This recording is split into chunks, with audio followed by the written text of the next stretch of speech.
Dieu, dans le livre de Marc chapitre 5, du premier verset au 13e. Marc chapitre 5, du premier verset au 13e. Nous allons revenir dans le livre de Samuel chapitre 1er, du premier verset et suivant. Nous commençons la lecture dans le livre de Marc, chapitre 5, du premier verset et suivant. La parole de Dieu déclare ce qui suit. Ils arrivèrent à l'autre bord de la mer, dans le pays des Gadaréniens. Aussitôt que Jésus fit hors de la barque, il vit au-devant de lui un homme sortant de sépulcre et possédé d'un esprit impie. Cet homme avait sa demeure dans le sépulcre, et personne ne pouvait plus les lier, même avec une chaîne, car souvent il avait eu le fer aux pieds et avait été lié de chaînes, mais il avait rompu le chaîne et brisé le fer, et personne n'avait la force de les dompter. Il était sans cesse, nuit et jour, dans les sépulcres et sur les montagnes, cria et se maîtrisa avec des pierres. Ayant vu Jésus de loin, il accourut, se prosternant devant lui, et s'écria d'une voix forte: Qu'y a-t-il entre moi et toi, Jésus? Qu'y a-t-il entre moi et toi, Jésus, fils du Très-Haut? Je t'en conjure, au nom de Dieu, ne me tourmente pas. Car Jésus lui disait: Sors de cet homme, esprit impie. Et il lui demanda: Quel est ton nom? Légion est mon nom. Lui répondit-il: Car nous sommes plusieurs. Et il les priait instamment de ne pas les envoyer hors du pays. Il y avait là, vers la montagne, un grand troupeau de pourceaux qui paissaient, et le démon les prièrent, disant: Envoie-nous dans ces pourceaux afin que nous entrions à eux. Il le reprit, il le permit, et les esprits impies sortirent, entrèrent dans les pourceaux, et les troupeaux se précipita de pente escarpée dans la mer. Il y en avait environ 2000, et ils se noyaient dans la mer. Parole de Dieu. Amen. Nous lisons notre deuxième portion d'écriture, 1 Samuel, chapitre 1er. Nous prenons le premier verset et suivant. 1 Samuel, chapitre 1er, le premier verset suivant, la parole de Dieu déclare: Il y avait un homme de Ramathaïm, Tsophim, de la montagne d'Éphraïm, nommé Elkana, fils de Jéroam, fils d'Elihu, fils de Tou, fils de Touf, Ephratien. Il avait deux femmes, dont l'une s'appelait Anne et l'autre Pénina. Pénina avait deux enfants, mais Anne n'en avait point. Chaque année, cet homme montait de sa ville à Silo pour se prosterner devant l'Éternel des armées et pour lui offrir des sacrifices. Là se trouvaient les deux fils d'Élie, Ophni et Phinehas, sacrificateurs de l'Éternel. Les jours où Elkana offrait son sacrifice, il donnait des portions à Pénina, sa femme, et à tous les fils et à toutes les filles qu'il avait d'elle, mais il donnait à Anne une portion double, car il aimait Anne, que l'Éternel avait rendu stérile. Soulignez que l'Éternel avait rendu stérile. Sa rivale lui prodiguait des mortifications pour la porter à s'irriter de ce que l'Éternel l'avait rendu stérile. Parole de Dieu. Amen. Alors, notre thème pour aujourd'hui est intitulé « Car la souffrance devient insupportable ». Car la souffrance devient insupportable. Et il y a une question, que faire? C'est la question auquel nous allons répondre. Alléluia. Car la souffrance devient insupportable. Cet enseignement concerne 3 types de personnes. La première personne que cet enseignement s'adresse, c'est que cet enseignement s'adresse à ceux qui sont ou à celui qui est déjà au point d'entrer dans un moment de souffrance.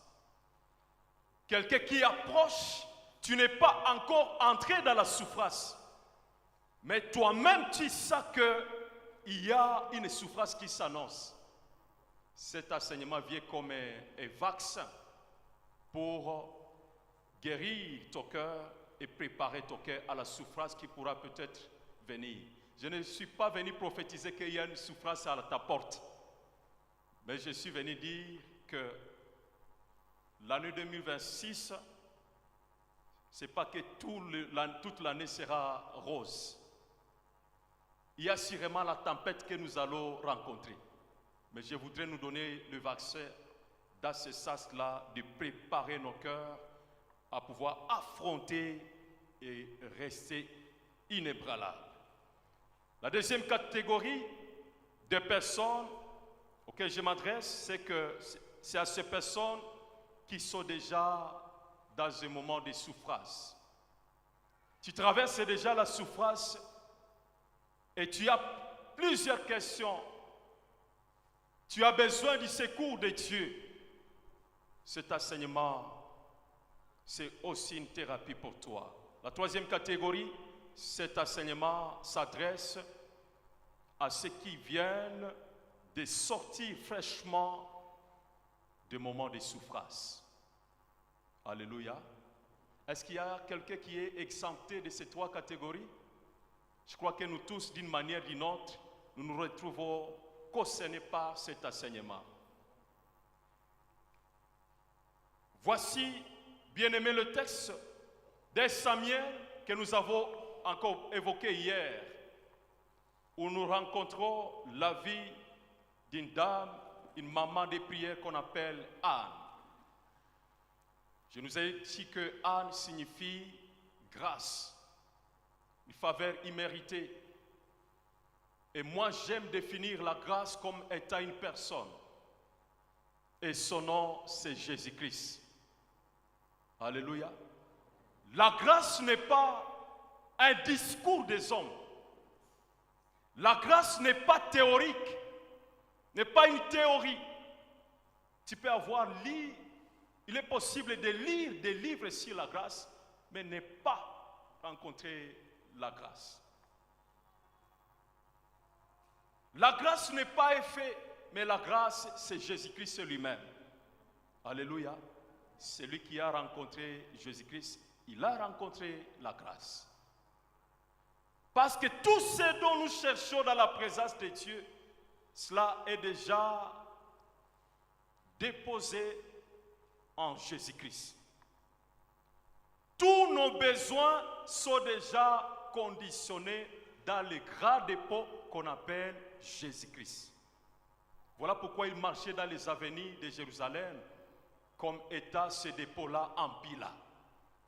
Et ceux qui ont eu la révélation que ça, c'est la solution à mes problèmes, quand ils sont venus toucher Jésus-Christ, quand ils sont venus prier avec leur sujet de prière, ils ont eu l'exaucement à leur prière.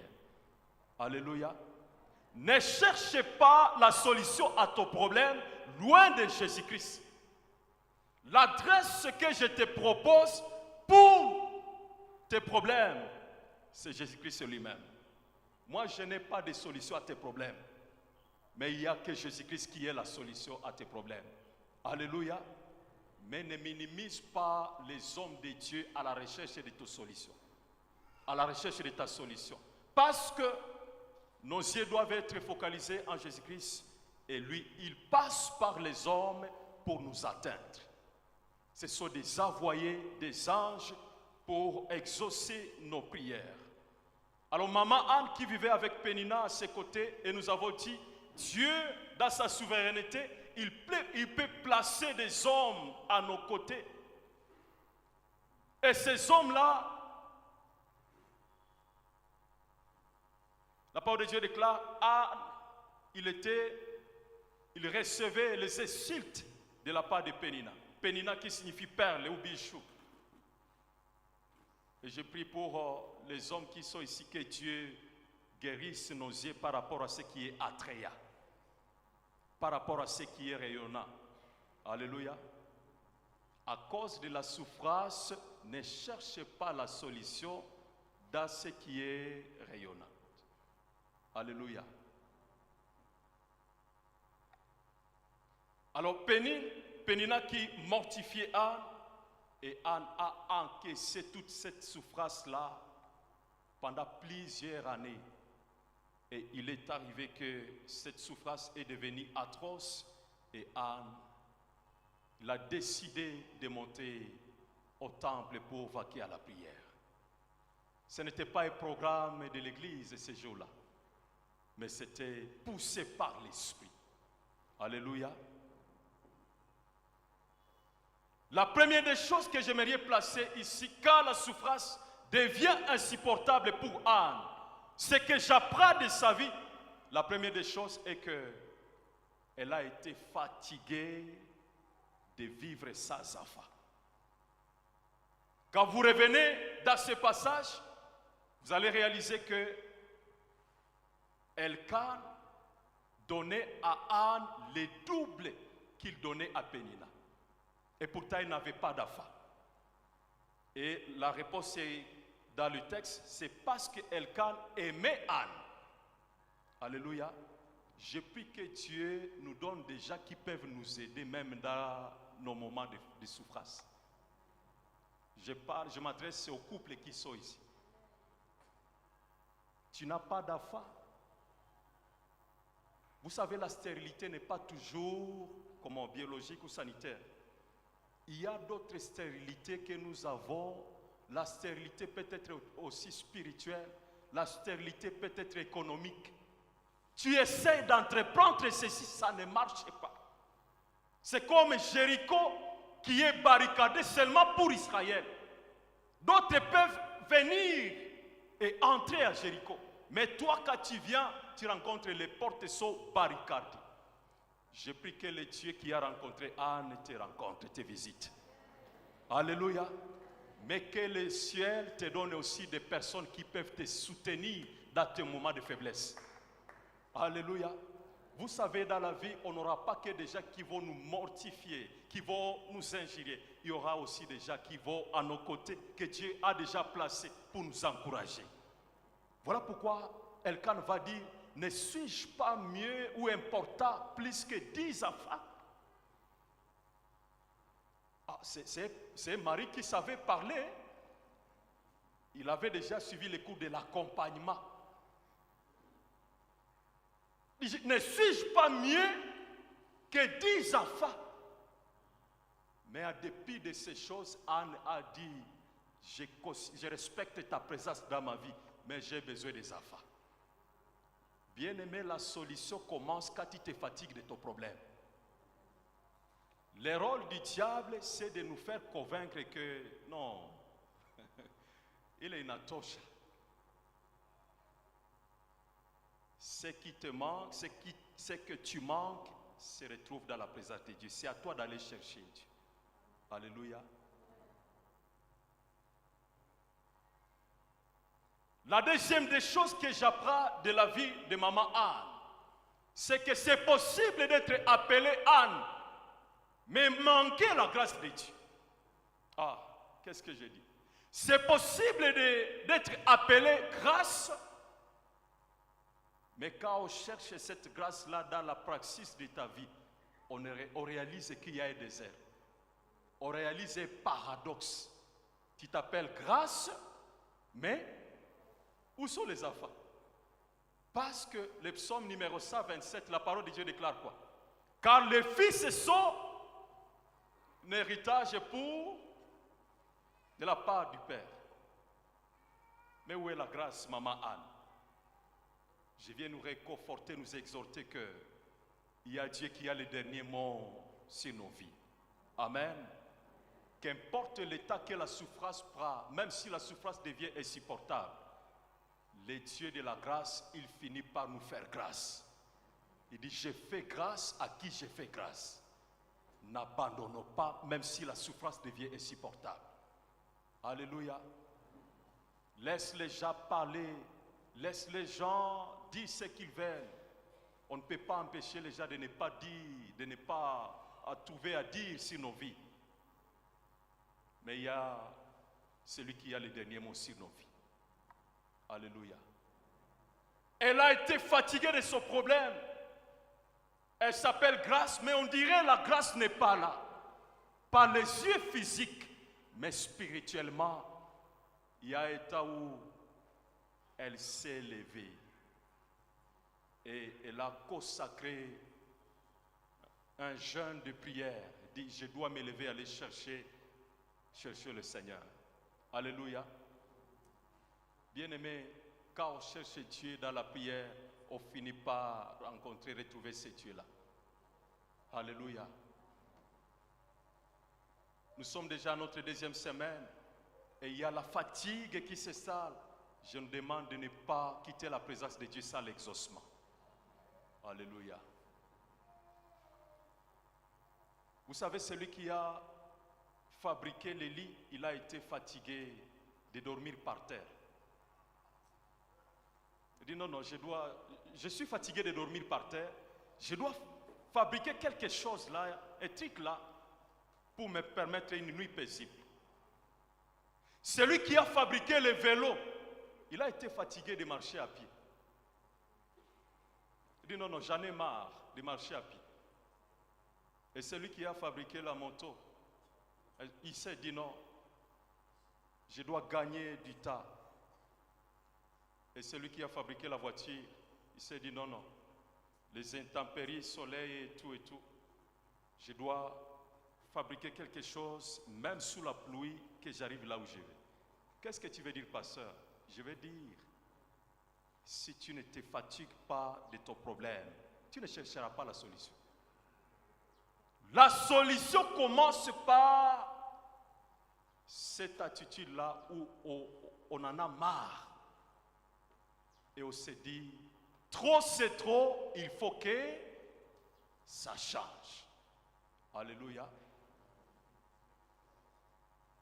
Et Dieu, il est fidèle, Dieu est fidèle pour rencontrer les désirs de nos cœurs, si cela va dans la même direction avec sa volonté. Amen. Ce que j'apprends de la vie de maman Anne, c'est que elle a appris aussi à respecter les hommes de Dieu dans la prière et dans sa souffrance. Elle rencontre un sacrificateur qui est déjà déchu, n'ayant plus l'esprit de Dieu, Élie. Élie, à cause de ses fils, Ophni et Phiné, mais elle a cette amabilité-là de dire, mon Seigneur, mon serviteur, ce n'est pas que je suis ivre, mais c'est la douleur. Frères et sœurs, il arrive des fois que la souffrance sera ivre. Est-ce que je parle à quelqu'un? Il arrive des fois que la souffrance devient atroce et nous commençons à parler comme des hommes ivres. Les gens autour de nous ne nous comprennent plus. On a un autre langage parce que la souffrance a son propre langage. Même quand la souffrance devient insupportable, soyons respectueux. Alléluia. Nous devons bien gérer nos caractères, comme nous l'avons dit hier, nos émotions. Usikoseba tu adabu juu ya magumu. Reste même poli dans la souffrance, même quand la souffrance devient insupportable. Amen. Nous avons lu notre deuxième livre, C'est le livre de Marc, l'évangile selon Marc. Je voudrais être expéditif pour avoir le temps de prier aujourd'hui. Marc chapitre 5, le premier verset au 13e. Nous retrouvons ici l'histoire d'un homme qui a passé son temps dans les sépulcres, possédé par les démons. Et son habitation, son demeure, c'est au sépulcre. La parole de Dieu déclare, il arrivait à l'autre bord de la mer, dans le pays des Gadaréniens. Jésus-Christ qui a demandé aux disciples de passer à l'autre bord. Quand ils arrivent au milieu de la mer, ils rencontrent la tempête. Et Jésus-Christ a calmé la tempête. Et les disciples ont dit, qui est donc cet homme à qui obéissent même le vent, qui a l'autorité sur la nature? J'ai suivi l'itinéraire de Jésus-Christ, voir la direction après avoir calmé la tempête et donné une leçon aux disciples, une révélation aux disciples. Je réalise que Jésus-Christ, il a demandé aux disciples de passer à l'autre bord parce qu'il voulait aller guérir un homme derrière le sépulcre. Je prie que dans ta situation, même si tu es déjà cloué au cimetière, que Dieu te rencontre là où la souffrance t'a agenouillé. Alléluia. Toute la nuit, Jésus-Christ va combattre la tempête. Juste pour un homme, tu es stratégique pour Dieu. Tu es plus précieux pour Dieu. Ne te minimise pas à cause de la souffrance dans ta vie, à cause de la douleur. Tu dois savoir que Dieu est déterminé pour la recherche d'une brebis. Parce que c'est le beau berger qui est capable de laisser d'abandonner 99 brebis pour la recherche d'une brebis. Alléluia. Et je me suis posé la question de savoir, mais cet homme, pourquoi était-il cloué au cimetière? Pourquoi les démons peuvent investir tout ce temps-là? Parce que quand Jésus-Christ est venu avec les disciples, l'homme s'est précipité, poussé par les démons. Qu'y a-t-il entre toi et nous? Et à Jésus-Christ de leur poser la question, qui êtes-vous? Il dit, nous sommes légion. Qui signifie quoi? Plusieurs. Dans notre langage ici de l'armée, on dirait que c'est une bataillon. Une bataillon comprend combien d'éléments? Les hommes de droit sont là. Vous allez faire la recherche. Nous sommes dans l'étude biblique. Ce n'est pas la prédication, ce sont des enseignements. Amen. Vous allez faire des recherches. Bataillon, on a combien d'éléments? Mais pas moins de... Il n'y a pas vraiment un homme de droit ici. Sinon, c'est grave. Hein? L'église ne doit pas être comme ça. Pas moins de 70. Mais là aussi, c'est peu. Ok. On continue la recherche. Alors, même si c'était 70 démons, 1000 démons, bataillons,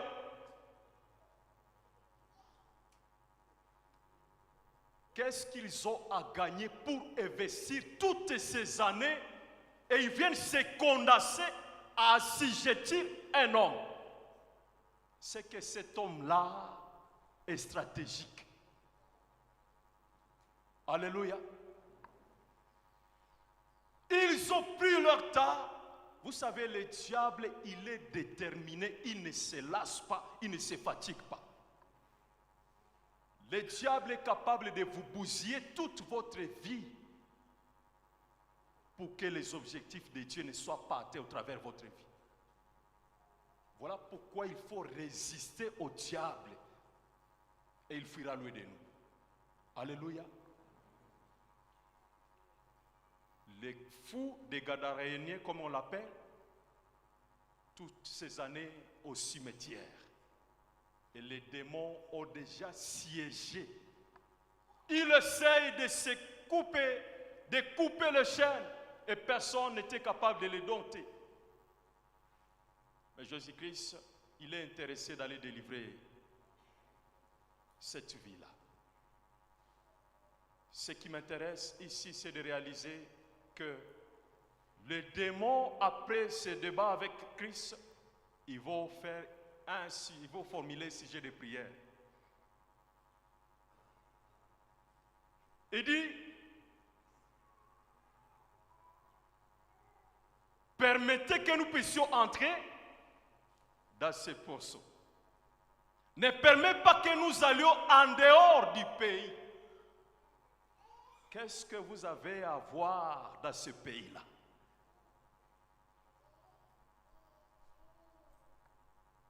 Et la plus grande surprise, c'est de voir Jésus-Christ va exaucer le sujet de prière des démons. Il dit, et quand ce qui me surprend, c'est qu'ils ont aussi besoin d'avoir les droits de Jésus-Christ pour entrer dans l'épouse. Pourquoi vous ne pouvez pas directement fuir? Ils ont besoin de l'autorisation. Permets-nous. Voilà pourquoi il ne faut pas aussi avoir peur des démons. Parce que Jésus-Christ, il dit en Matthieu chapitre 28, le verset 18, « Tout pouvoir m'a été donné, dans les cieux et sur la terre. » Alléluia. Non, il n'a pas dit sous la. Mais nous savons que tous les territoires. Il ne faut pas dire ce qui n'est pas dans la Bible. Alléluia. Il a l'autorité sur toutes les choses. Amen. Jésus-Christ va exaucer les sujets de prière des démons. Quand j'arrive là, je mets mes genoux par terre, je dis, Seigneur, fais-moi grâce. Si tu as exaucé le sujet de prière des démons, à combien plus fortement ton Fils, créé à ton image et à ta ressemblance. Frères et sœurs, quand tu viens dans la prière, viens avec la foi, une foi, comment? Comme un fou. Viens tout en sachant que j'ai un père responsable. Alléluia. J'ai envie de le dire à Lingala, Nazana tata nangai, aebinga na kombo nangai. Parfois il faut cette estime aussi. On vient avec quand même cette prise de conscience de ce qu'on est. On va parler de ça demain. Parfois l'église, nous sommes, on tiré effacé. On vient avec mollesse dans la présence de Dieu. On vient comme si c'est une corvée. Bien-aimés, nous sommes les fils du Très-Haut, une race royale. Alléluia.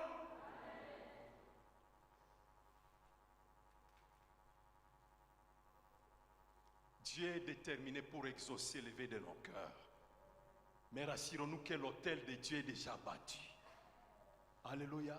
Parce que ce qui attire la présence, les cabodes de Dieu, c'est que l'autel soit battu.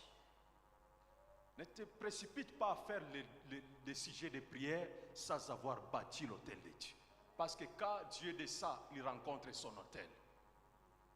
Mais l'autel est déjà bâti, l'autel de la croix, l'autel de Golgotha. Tu n'as plus besoin de bâtir l'autel, tu as intérêt de prendre conscience de l'autel qui est déjà bâti. Je crois que la première semaine nous a beaucoup aidé à cette matière-là. Alléluia. C'est à nous de revenir vers Dieu pour que Dieu règne à nous. Mais l'autel est déjà bâti.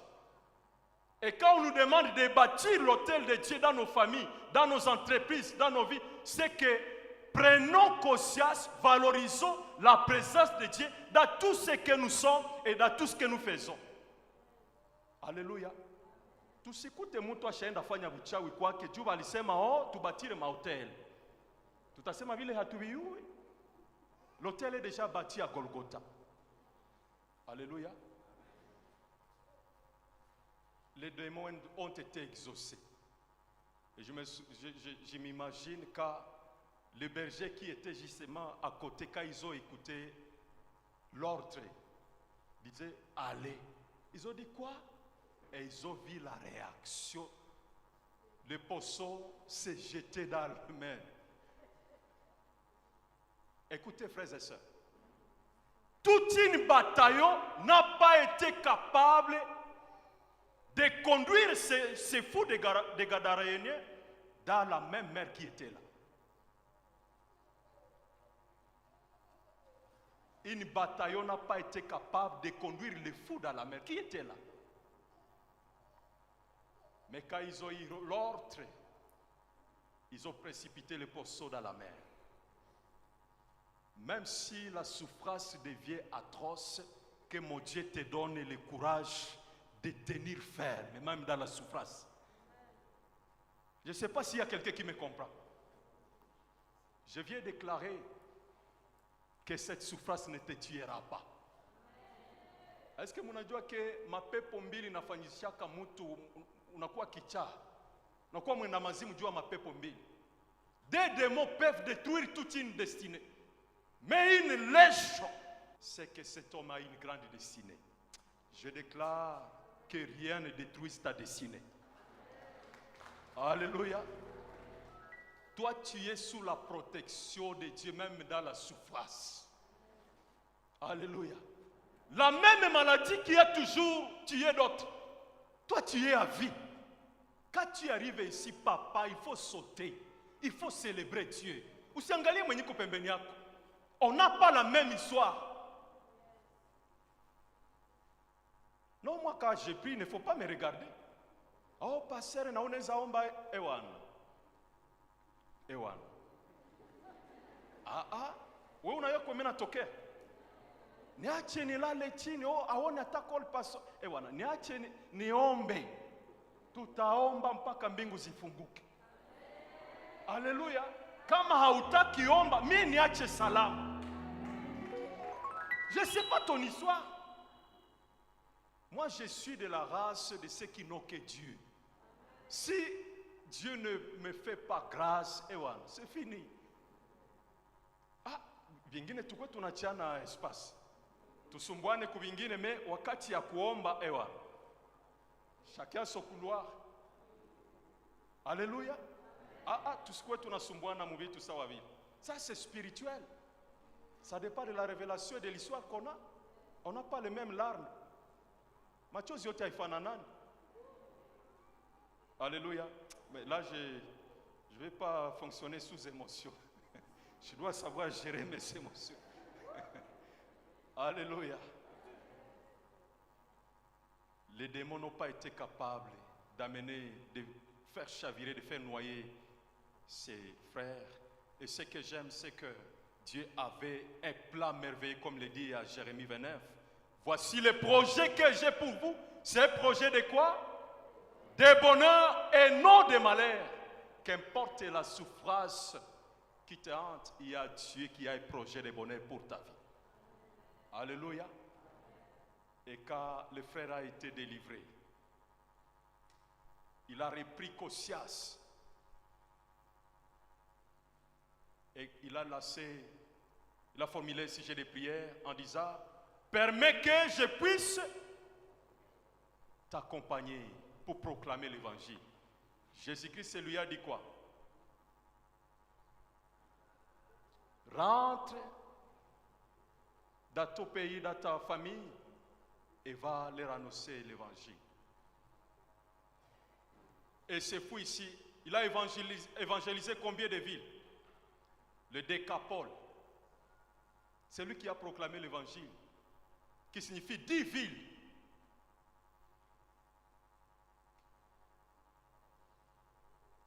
Un prédicateur au cimetière, assujetti par les démons, parce que les démons savent que si nous laissons ce prédicateur libre, alors ce sont les 10 villes qui sont conquéries par l'évangile.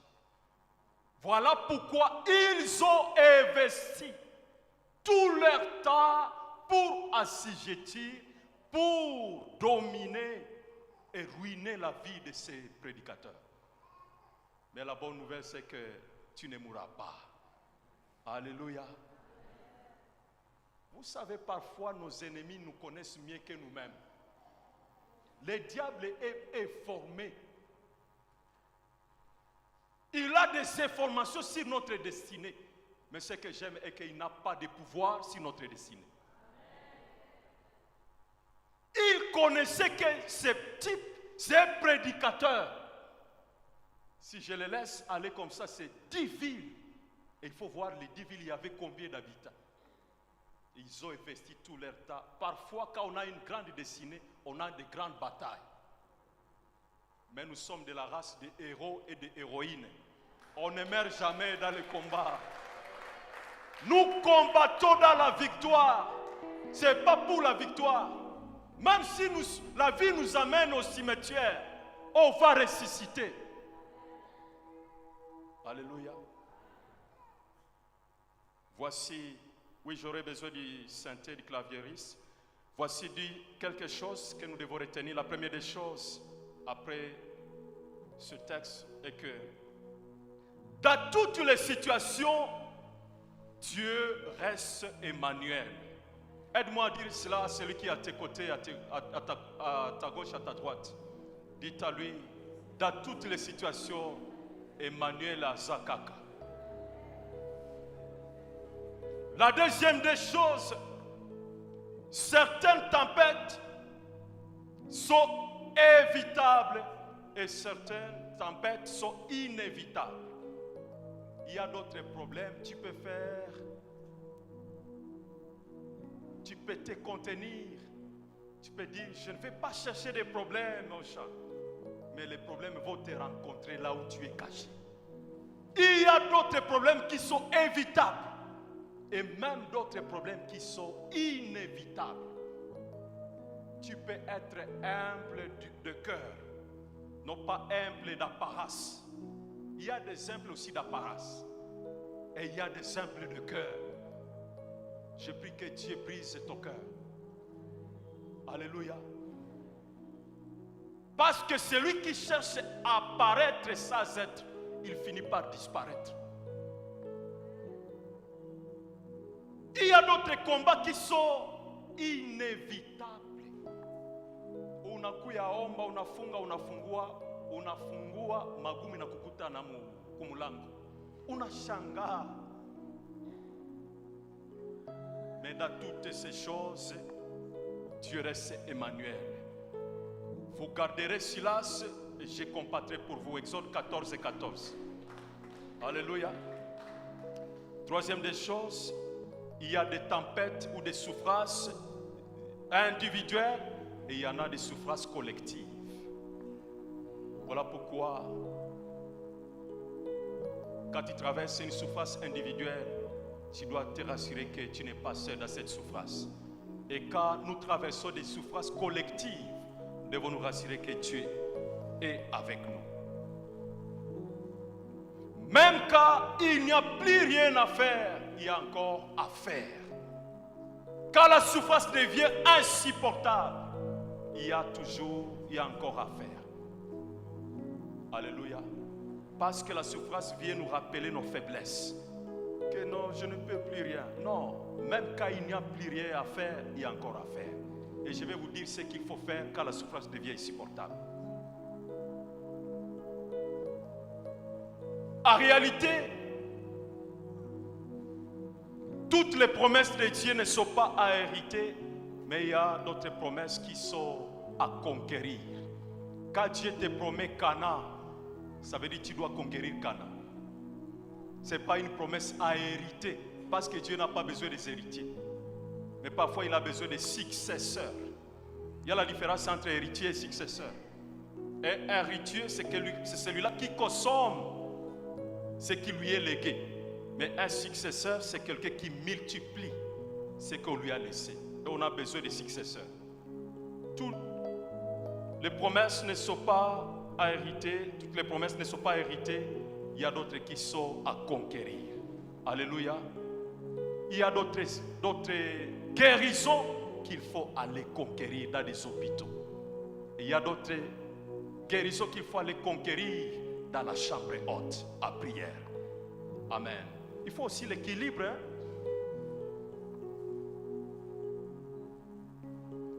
Tu dois apprendre à donner de ton absence à ceux qui n'ont pas valorisé ta présence. C'est un conseil pratique. Dans la vie chrétienne, tu dois apprendre à donner ton absence à ceux qui ne valorisent pas ta présence. Il y a étape pour tout bien-aimé, frères et sœurs, il faut faire montre de la sagesse. Il y a état d'être un homme solitaire parce que Dieu veut te travailler. Et quand la souffrance devient insupportable, Dieu vient nous mettre dans la solitude. Je sais qu'il y a plusieurs qui ne me comprennent pas. Quand la souffrance devient insupportable, nous nous retrouvons parfois seuls, coupés de tout le reste. Mais c'est dans ce moment que Dieu décide de se révéler à nous. Et donc, n'aie pas peur de la solitude. Parce que la solitude ne te tuera pas. Mais parfois la solitude peut te guérir de certaines affections. Tu as toujours cru que si tel t'abandonne, tu vas mourir. Tu ne mourras pas. Parce que Dieu est avec toi. Alléluia. Okoku fate, tu ne mourras pas. N'aie pas peur de la solitude, mais transforme la solitude comme étant un moment de prière. Un moment de pouvoir chercher l'Éternel.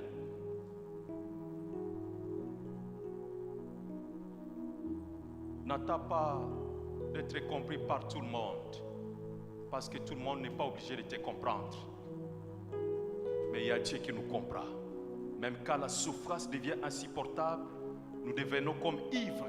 Personne ne nous comprend. Il y a Dieu qui nous comprend. Et la déception commence quand tu veux que tout le monde puisse te comprendre. Ça n'arrivera pas. Parce que même les fils de l'homme, on ne l'a pas compris. Mais Dieu est avec nous pour nous comprendre. Alléluia. Qu'est-ce que je dois faire quand la souffrance devient insupportable? La première des choses, je dois rester attaché à Dieu. Amen. Quand je peux être coupé de tout le reste à cause de ma souffrance. Vous savez, nous sommes tous ici, mais chacun dans son contexte particulier. C'est possible d'être abiblique, mais être solitaire. C'est possible d'être en famille, mais être seul. Comme les malades à Bethesda, il disait, il était entouré par plusieurs. Mais il disait quoi? Je n'ai personne. Comment tu n'as personne alors que tout le monde est là? Dis non, je n'ai personne. Restons attachés à Dieu. La deuxième des choses, quand la souffrance devient insupportable, gardons la foi. Parce que le juste vivra par la foi. Amen. Quand la souffrance devient insupportable, il y a deux choix qui nous restent. Le premier choix à faire, c'est de vaquer à la prière. Le deuxième choix à faire, c'est de garder l'espérance. La foi se conjugue au présent que je sais que Dieu va me guérir. Mais l'espérance a un langage futuriste où on se dit, même si le problème est encore là, demain ça ira mieux. Alléluia. Je crois que dans ta vie et dans ma vie, par la grâce de Dieu, demain ça ira mieux. Je crois que pour ce pays, aujourd'hui ça ne va pas, mais demain ça ira mieux. Alléluia. Parce que Abraham avait la foi, mais cette foi-là a été nourrie par l'espérance. Et il espéra contre toute espérance. Que Dieu bénisse sa parole. Amen. Nous sommes debout, nous allons prier pour quelques minutes.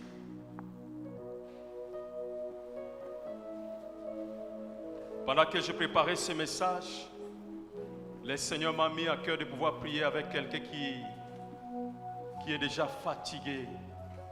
Quand tu sors à public et tu as un sourire innocent, mais quand tu rentres à la maison, quand tu es seul à la chambre et tu pleures, Et parfois, il y a d'autres souffrances où on a du mal de partager avec d'autres personnes. Tu peux t'avancer à ces lieux. Tu as un problème dans ta vie, presque désespérant. Mais tu viens d'écouter cette parole depuis que nous avons commencé. Et tu te dis, je voudrais encore faire confiance à Dieu, même quand la souffrance devient insupportable. Pour notre pays, nous allons encore croire à Dieu, même quand la souffrance devient insupportable. Pendant que nous serons en train de chanter avec la chorale, tu seras en train de t'avancer et le serviteur de Dieu va devoir prier avec toi.